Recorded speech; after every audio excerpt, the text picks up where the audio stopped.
Welcome to Savvy Business, Life Unscripted, with your host, Christina Rivera, where our guests share their wisdom and valuable business tips, empowering our audience to expand their personal potential. Hi, Russ and Sky Stephens. Welcome to Savvy Broadcasting, Life Unscripted. I'm so grateful to have you both here today. We're going to talk about an important topic, which is how do businesses increase their profit and grow, because if they're not doing that, they're shortly going to go out of business. And you've had a very successful business, and one we've not talked about or had on before, which is your builders. And you have a book that came out recently, Professional Builders Secret. And you lend in your book, and on this upcoming interview, you're going to share some of your secrets you've learned and how to grow a very successful and profitable business. But before we go to there, I'd love for each of you to share a little bit about your backstory and how you came to working together. Hey, Christina, thanks so much for having us. Excited to be here. Yes, in terms of my backstory, how far do you want to go back? Because it was quite a long time ago. But I guess if we hit the highlight reel, arrived in Australia in 2006 after emigrating from the UK, having built a business up over the years in the UK and then selling it. Moved to Australia, kind of spent a few years figuring out what to do next. Got involved in construction and then services to the construction industry. And it was that point with Sky that we set up, first of all, a marketing agency just for builders. That then led to us starting up sales training for builders, because we realized that generating leads was only half the battle. They needed some help and guidance on taking those leads through to contract, and that was really successful too. And but we realized that they still weren't making the kind of money, the margins that they needed to be making, and they were time poor, which is why we launched the Association of Professional Builders, and we now help builders with marketing, sales, operations, financials, and even leadership and self-development. You know, it's great that you're in that industry and area, guys, because I recall many years ago being asked to come into a construction business that was 700,000 upside down. And I was like, and I was like, maybe it's not a good idea I come work with you guys, because I don't know if you'll be able to pay me. But they could have really used your help, because you might be good at building. You might be a good contractor, but do you know how to negotiate the deals that get your people paid? And that's where you guys come in. Sky, share a little bit about how you entered into the business as well. So, Russ has said the story perfectly. We created a marketing agency together, like 10, 11, 12 years probably at this point ago. And that agency grew and grew, and we realized the biggest gap was sales, and we could generate all the leads in the world for some builders. Unfortunately, some builders still couldn't close them. And the main gap was having a sales process, being able to qualify, being able to close. So we launched sales training that took off, and, we still saw gaps, and just echoing Russ's story, this is what led us to create a very holistic approach in APB, targeting the 5 core areas: sales, marketing, operations, financials, and self-development. Yeah. And what everyone might not know is you're also a father-daughter partnership. So not all families get to work together. So that's probably a unique partnership. Very unique. Yeah. And it's great that you get to work together. I wish I could have worked with my dad. He was a pastry chef, was not into pastries, but now what have you found working with some contractors or builders that they don't understand when it comes to growing their business? Because I'm guessing there's missing pieces that often people in that area don't understand about growing their business. Yeah, look, the most important thing in the first place we always start is understanding their numbers. And construction financials are quite complex. There's, to be fair, we shouldn't just point the finger at builders here. A lot of accountants are not don't fully understand how to prepare construction financials, and that's because there are a few nuances in preparing them which can kind of throw you off the scent. And a lot of that is due to the terminology that we use in the industry. We use a particular phrase that means three different things to three different industries. And that phrase is work in progress. It means one thing to an accountant. It's how they've been taught to calculate work in progress. It means something different in the software industry. Because it's actually calculating a liability in new construction. And it means something completely different again to a builder who a lot of builders think work in progress means how much work do they have in progress. So we can end up with three very different numbers relating to the same term. And when you consider that it makes up a very large part of either an asset or a liability in a construction company, that's a very big thing to get wrong. And that's the first problem that we try to fix with builders. You know, that's fascinating because I recall many years ago looking at certain ads in the paper for real estate offices, and they were looking for people who had also worked in the industry, which often happens. They want people who've already dipped their hand in that industry, have an idea of the lingo and the terminology and working with the type of clients they work with. So when you come in to work with builders and say maybe they're not, how do you say it, not up to speed on how to get the best help they need or talent, how do you start about finding or helping them find people that are perfect to help them grow their business? Well, this comes down to why we're so driven on numbers. So as soon as someone starts working with us, even on one-on-one, we've got like private mentoring on offer. And if we work with any building company owners one-on-one, the first thing we start with are their numbers, because often, and I think this is true in any kind of coaching, a lot of general coaches and consultants tend to follow that consulting method of, okay, so tell me the problem. What do you want to fix? And that is a very reactive way of coaching. What we do instead is we will ask for the problem and try and hear and understand, what do you think the problem is? But we will then trust but verify that with the numbers, because the numbers can paint a very different story. And often what you'll hear as being the problem is actually just a symptom of a bigger problem. So we would rather try and verify what our clients are saying against their own numbers to try and pinpoint where the actual leak is, where the problem is, or what the first thing we need to fix is, so that we can understand, is that a symptom? Is it like a cause? Like what is actually influencing this one big problem? And then we can create a roadmap with them together on what needs to happen and where we're going to go. Yeah, I like that you say that, Sky, because I'm getting here that if you talk to someone, they say, hey, I'm just having a problem with my accountant or my associates or people I've hired and they're not working hard, or I'm getting poor results from them. Instead, looking at their numbers and realizing, okay, maybe the accounting team doesn't have the proper training to understand how to bill or to do their books properly. So, you know, then you've reached more of the nitty gritty of what the issue is. Yeah, even, you know, maybe like projects haven't been priced correctly. So you're losing margin throughout the build or any other way, but you're blaming the way the accounts are getting produced. It's, completely different.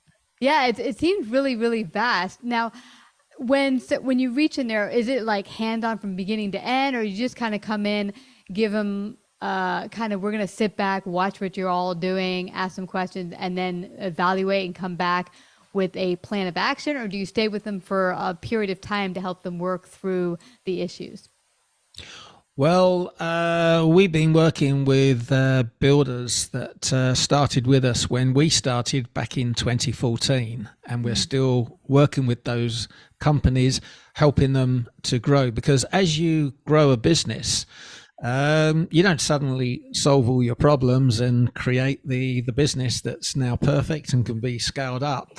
You know, as you scale a business, different bottlenecks will appear in different places. It's an ongoing frustration in business. The problem just moves from one area to another, and there's always things that you don't know. And taking a business from say 3 million to 30 million, that's going to pop up a lot of new challenges, and then again to 60 million. So that's the reason that we tend to continue working with a lot of builders that come to us. In terms of the length of time, the initial commitment that we ask for is a 12-month period minimum. We don't hold builders to contracts. We have to deliver. If they don't feel we're delivering value, they're free to leave. But we want to have a clear understanding before we start working with someone that they are committed to improving their building company, and they're going to commit to doing that over a 12-month period. In terms of actually getting started, we do a very in-depth deep dive with them to understand where their problems are, most importantly what their goals are, where do they want to be, understand exactly where they are with their financials, and then as Sky mentioned, we'll create a roadmap, a path to actually work towards those goals. But the work, it starts instantly. There's no kind of let me sit back and assess what you're doing. Because we only work with builders, we pretty much know within the first few minutes of a conversation exactly where the problem is and where we need to be focusing our attention. Wow. So you've gotten really needled in there where you could see it really quickly. Now, our main topic here is like, how can businesses increase margins, not just builders, and grow? What have you found working with builders in particular that I think can cross-translate into other businesses as far as a big reason why a lot of businesses stagnate or don't grow the way they should? I think in one simple statement, your margins, quite frankly, they're linked to your marketing. And so we've been able to prove this because we do what we call a SOURCE report, which is the State of the Residential Construction Industry annual report for the last several years. And this is a massive survey that goes out to hundreds and if not thousands of building company owners across 4 different countries, and we survey them on over 100 points in their building company, from sales, marketing, financials, everything. And we can clearly see, plain as day, and we've seen this in our coaching, but to be able to really see it on this scale is something else. Mm-hmm. You can very clearly see that the building companies that spend the most on marketing and advertising enjoy the highest margins. And that's because you are able to build up a bigger audience, demonstrate a lot more value, literally bring in a lot more demand for your products and services. And what's the law of supply and demand? They have a limited supply with how many homes can be built in a year. This is how margins increase. You get a line out the door, you get a wait list, you create this demand for your building company. So hands down, increasing your margins, you can't just put your prices up. No one can. Like, you can't just put your prices up and expect anyone to pay, especially in construction, because this is often probably the largest amount that they are spending on anything in their lifetime. So that is a tremendous amount of money. So to just increase your prices without doing anything extra, that's not too possible. We have to be able to deliver a lot more value. So if we can increase our marketing strategy, produce better assets, take them through a better sales process, that is how we can sell a much higher value, higher margin contract. So increasing your marketing and advertising, investing in your marketing and advertising, your branding, and all of your assets, and then paying to promote them is absolutely key. Yeah. I love that you say that. So many people in many different industries that have come across and interviewed with us say, well, I just want to increase our cost, and, we've been stagnating, so we just increased our prices. But did anything change in what you're delivering? Is what you're delivering exactly the same as what you delivered before? Because clients are going to feel like, well, I got the same burger yesterday and you charged me $3 extra for that burger and it doesn't taste any different. What exactly am I getting here? I'm just going to go somewhere else. They'll begin to feel jilted. And you also mentioned that there's a higher return on investment for folks that are willing to invest more into their marketing and sales. And, it's interesting. We've done campaigns for businesses and ad campaigns. And sometimes they'll say, okay, what can you promise as far as what we're going to see as leads or sales? I'm like, well, there's no promise, because this is one step and one way to get in front of your audience. And you'll want to continue to find several ways to do that, not just one way, not just one podcast or one type of marketing. And even just to clarify that point as well, like, of course, you can just do a price increase. If it's quite nominal, sure. Software platforms do it all the time. The world does it. This is what inflation is. But we're talking about, like, especially a building contract. These are huge amounts of money. So to just move a price point, the focus is still on price. And this is what marketing does for business and building company owners. It takes the focus away from price. And if you're investing in your marketing properly, you are investing in promoting all of the extra value you deliver. So it becomes a conversation about what value can you bring when they engage your services compared to how much you are.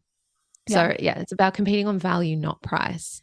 That's the key. That's the key component, value and not price. Yeah. And I think any business owner listening in today, whether you're a builder or not, I think that's something you can take away, that if you feel like, hey, we need to increase the value or services that we're charging, what value are you bringing to your marketplace? It's not just a matter of the price you're charging. There's a great book which we based a lot of our methodology on for our builders. It's called Oversubscribed, and it applies to any business. And it's the whole strategy of, especially if you're service-based business, you've got a finite capacity. You've got to generate a lot more demand than you can supply, and get comfortable with that as well, because you want to be in the position where you're saying no, because that's when you create the queue out of the door. I mean, if you look at a restaurant, for instance, and you go into a new town and there's two restaurants, one they're queuing and the other is empty, you can walk straight in, you'll probably join the queue. It's what we do. It's the way we're designed, isn't it, as human beings. We're always on the hunt for scarce resources. We value scarce resources. So that's what you want to make your business, a scarce resource. And most importantly, get comfortable with that. Don't try to service all the demand. Yeah, I like that. That's a really good point, Russ, because I think I've heard from business owners that, who are your major customers? Who do you work for? And they're like, I serve everyone. I'm like, no. You can't serve everyone. And plus, if people don't know who you really serve, like who you can best help, they're going to pass you right by. And one guy said, well, I'm in the particular market where there's only 300,000 people in the US. So I want to broaden my chances of getting more clients. I'm like, what, 300,000 is enough for you? I mean, if you offer good quality service, I think that's a pretty big pull. Yeah, it's a really good point, and it's a common thing that we see all the time as well. It's one of the fundamentals in business coaching is showing people how to niche and target a smaller group, and there is the thought process, the general misconception, like you say, that if I widen my net, I'm going to have more chance of sales. But it's actually the opposite, because the more you niche, you actually get more of that particular target market, which is better for your business as well, because operationally it makes you more efficient, which improves your margins as well. And if you are open to doing slightly different work, you will still get that work as well, but you will be known as the specialist, which enables you to charge a premium for your preferred niche. Yeah, I can totally see that. And what I'm getting here also is that when people go to look for you, like I was once at a networking event where they said, okay, everyone's got 30 seconds, tell everyone what you do and give the mic to the next person. Most people went over a minute. And because they're not even clear what their deliverables are. And so, if you want to serve everyone, but you're not even clear on what your deliverables are and what you're presenting to the marketplace, how can people even think, I want to go to her? She's the expert. She's the specialist. Yeah, articulating who you do not serve actually draws the people you do serve closer to you. And I think we had a good example of that recently, Sky and myself, when we went to an event, and the host started off by saying, it's difficult to describe what we do, but it makes so much sense when you understand it. And I thought, this was a coaching company primarily, and they couldn't describe what they were actually providing, so it wasn't a very good advertisement. No, it isn't. But I don't want anyone to leave, because I know there's a lot of wealth of knowledge and wisdom that everyone can take away, whether you're a builder or a business owner in another field and professional builder secrets, where can they get a copy of your book and find out more about you? Easiest place to go is you can buy a copy of the book on Amazon. You can buy it as paperback. You can buy it on Kindle. You can even listen to it on Audible. So if you just search Professional Builders Secrets, Russ Stephens and Sky Stephens, it'll pop up and you get it instantly. Awesome. And I have your website as Association of ProfessionalBuilders.com. In case there's some builders out there that need that critical help, I want to thank you again, both Russ and Sky Stephens, for coming today to Savvy Broadcasting. Perfect. Thanks so much for having us, Christina. Thank you. Like, subscribe, and share this episode. To listen to more savvy episodes and savvy biz tips, go to www.lifeunscriptedradio.com. To find out about our paid sponsorship opportunities or how to become a guest, email Christina at lifeunscriptedradio.com.